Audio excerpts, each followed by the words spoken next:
వాగీషాద్యా సుమనసః సర్వార్థానాముపక్రమే యం నత్వా కృతకృత్యా స్యుః తం నమామి గజాననం.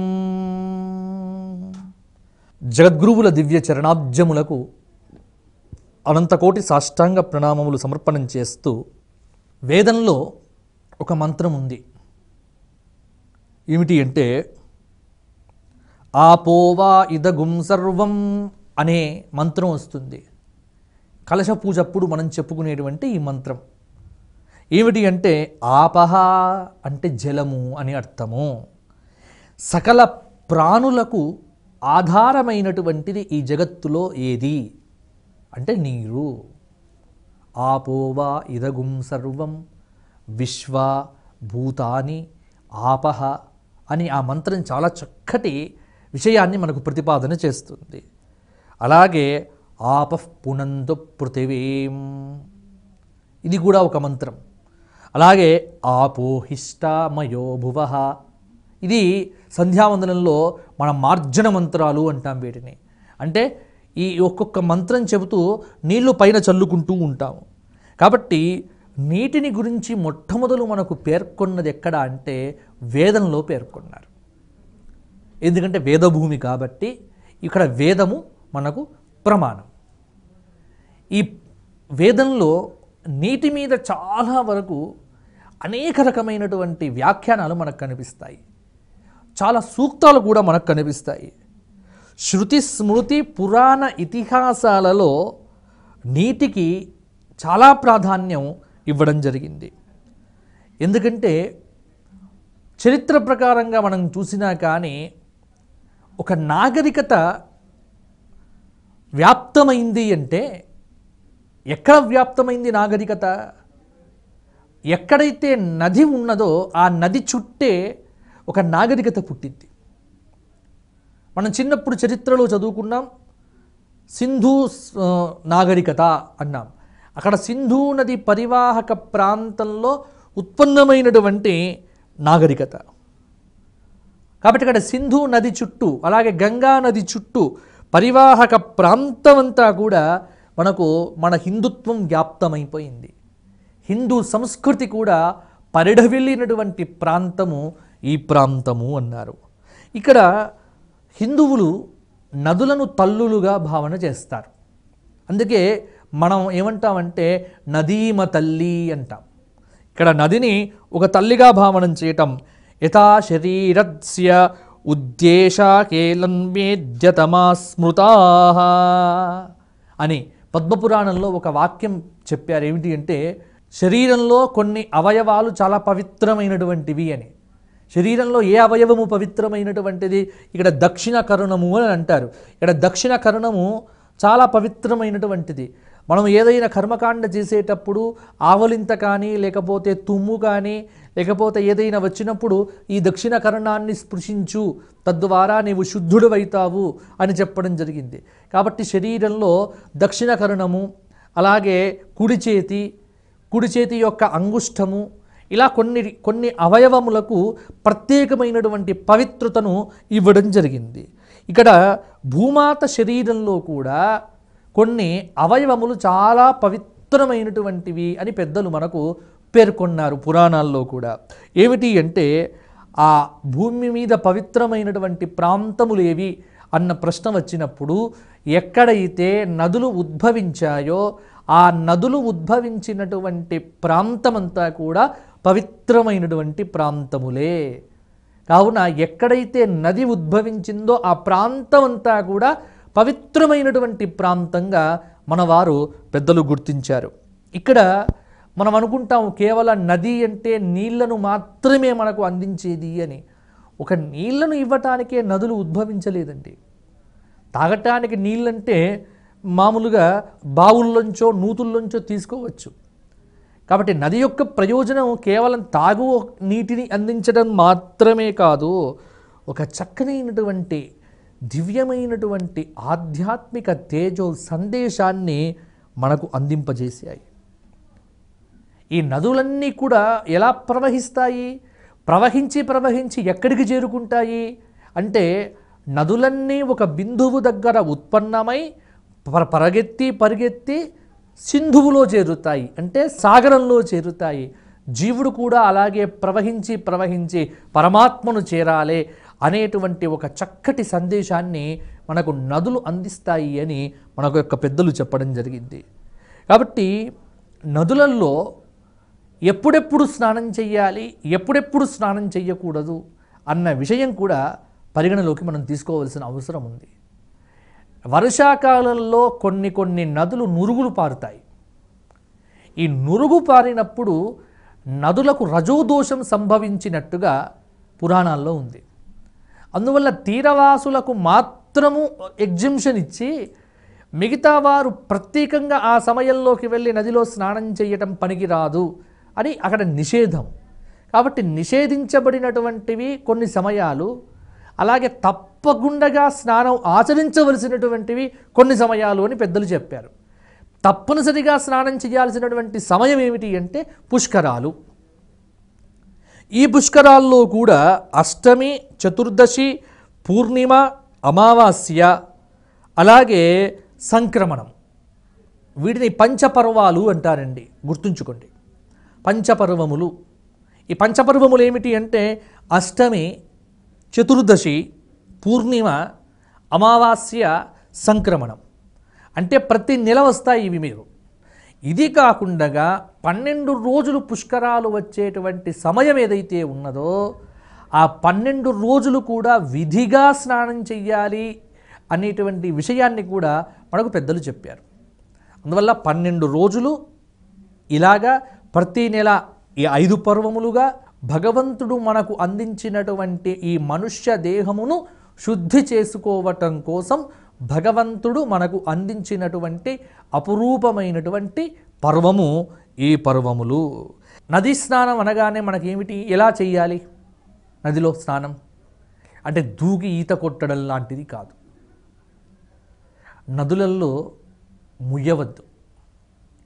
నదులలో మన వ్యర్థమైనటువంటి కాలుష్య పదార్థములను విడిచిపెట్టకండి. నదిలో కనుక ఉమ్మి మూస్తే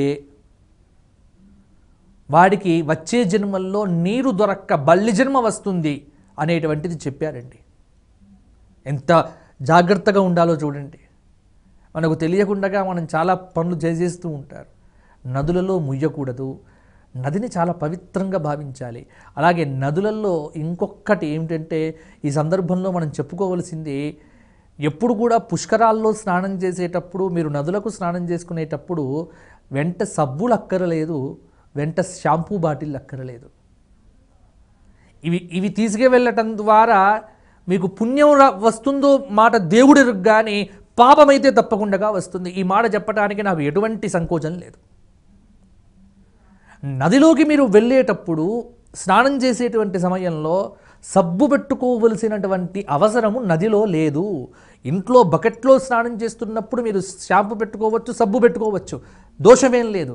కానీ నదిలోకి వెళ్ళేటప్పుడు పవిత్రమైనటువంటి భావనతో నీవు దిగుతున్నావు. నదికి ఉన్నటువంటి గొప్పతనం ఏమిటి అంటే వేదం చెప్పింది, నది తనకు తానుగా 72 రకాలుగా తనను తాను శుద్ధిపరుచుకొని నదిలో స్నానం చేసినటువంటి వ్యక్తిని 72 రకాలుగా శుద్ధిగా చేస్తుంది. అంత గొప్ప శక్తి ప్రతి నదికి ఉంది అని మనకు పురాణం చెప్పింది. అంటే మీరు ఆలోచన చేయండి, ఒక నదిలో స్నానం చేసేటప్పుడు నది ఎప్పుడైతే తనకు తాను నేను కలుషితమయ్యాను అని అనుకుంటుందో, ఆ కలుషితమైనటువంటి నది తనకు తానుగా తనను శుభ్రపరుచుకుంటుంది. ఈ గుణం నదికున్నది. ఇది పర్యావరణ శాస్త్రవేత్తలు కనిపెట్టినటువంటి అంశం. మరి ఇవాళ ఈ నదులన్నీ ఎందుకింత పాడైనాయి అంటే, ఒక నదికి తనను తాను 72 రకాలుగా శుద్ధి చేసుకునే ప్రక్రియ ఉంటే, మనమేం చేస్తున్నామంటే 108 రకాలైనటువంటి కాలుష్యాలను నదుల్లో వేస్తే ఇంకే నది ఏం శుభ్రపడుతుంది? దాని శక్తి 72. అటువంటి నదికి మనం 110 సార్లు 120 రకాలైనటువంటి కాలుష్యములతో నదిని పాడు చేస్తే నదికి ఉన్నటువంటి సహజమైనటువంటి శుద్ధి అనే ప్రక్రియ కోల్పోతుంది. అప్పుడు ఆ నది నదిగా కాకుండా చాలా గందరగోళమైపోయి మన మీద ప్రభావం చూపిస్తుంది.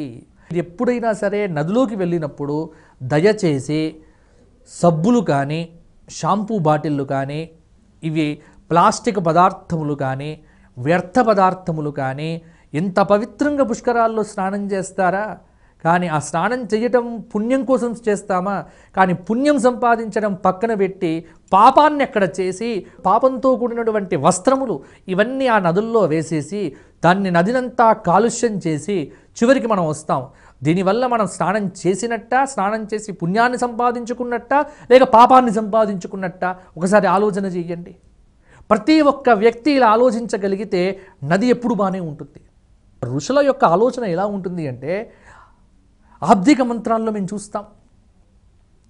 ఆబ్దిక మంత్రాల్లో పిండ ప్రదానం చేసేటప్పుడు ఈ పిండములను తీసి నీళ్ళల్లో వేస్తాం.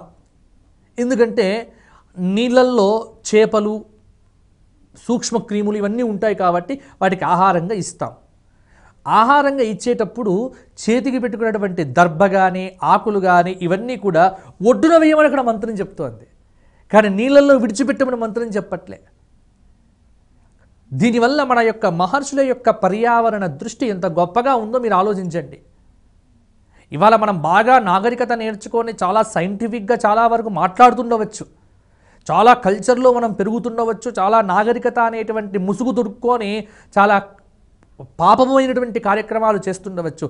కానీ ఇవన్నిటికీ దూరంగా ఉన్నటువంటి మన మహర్షులు నాగరికతలు పుట్టినటువంటి ప్రదేశమైనటువంటి నదుల యొక్క ఆ స్వచ్ఛతకు చాలా ప్రాధాన్యాన్ని ఇవ్వడం జరిగింది.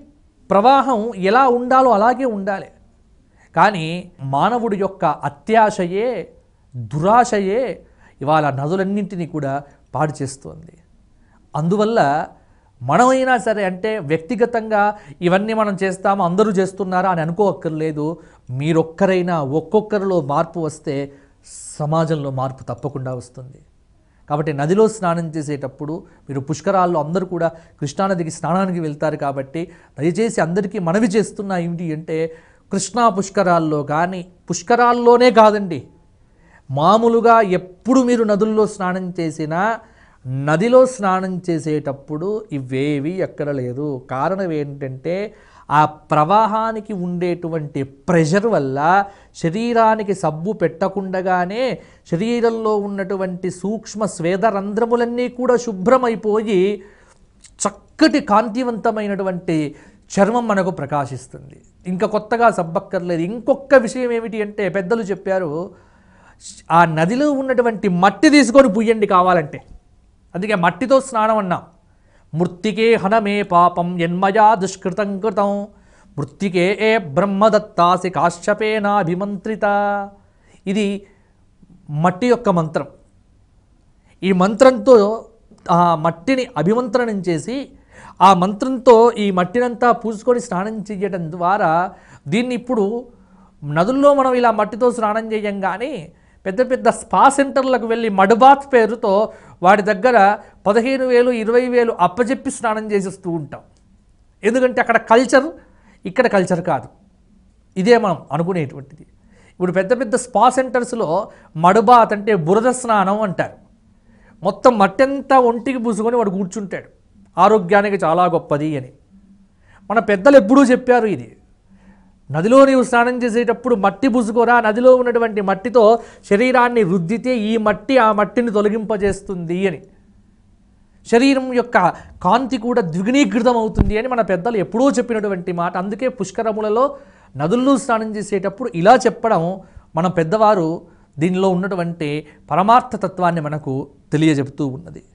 కావున నదీ స్నానం అంటే ఇక్కడ ఈతగొట్టో లేకపోతే షాంపులతోనో స్నానాలు చేయటం కాదు.